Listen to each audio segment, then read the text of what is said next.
કેમ સોંઠા ભાઈ તમારો છોકરો કે નથી દેખાતો? મેં સાંભળ્યું છે લેણું કરી નાખ્યું.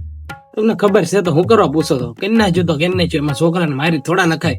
કેટલું કર્યું? 20-25 લાખ નું કરી નાખ્યું. ઓહો, તો ઘણામાં હુઈ ગયો. ઈ હું મને હું રહી દીધો એમ કયો. ઈ જે જોઈએ આવું ખીજાતા બીજાતા નહીં. ખીજાય હું કાકમાં તેડ્યો ત્યાંથી અત્યારે માથે ચડી ગયો. કોઈ પૂછવું હોય પૂછ લેવાની છૂટી. અત્યારે ઉદ્યોગ શબ્દ કીધો હોય તો લગ્ન કર્યા એને 5 વર્ષ થયા. દીકરો દીકરી છે એને. એની બાઈએ કે 5 રૂપિયા રળીને મને નથી આપ્યા.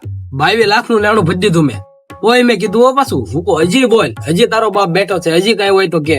મોટા કીધું કે આપણે અમદાવાદ વાળું હોય કે મકાન છે ને એ વેચીને કે આપણે લેણું ભરી દેવી. મેં કીધું કે એ તો એનું ઈ જ થઈ ગયું. હું મકાન વેચી પૈસા આપણે લેણું ભરી દેવી, પછી જે પૈસા વધે એ તો તેમાં આપણે વાપરી દેવાના.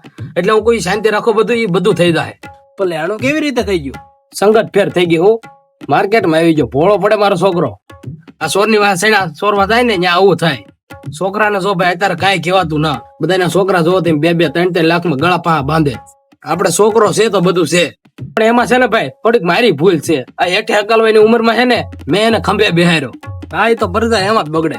આ લાટકા વેડા છે ને મને એમાં નડ્યા. હું આ તો આપડે હું પાન ખાઈને લાલ મોઢા રાખવા પડે. સારું હાલ, સારું તારે હાજે આવજો બેવા. હા હા.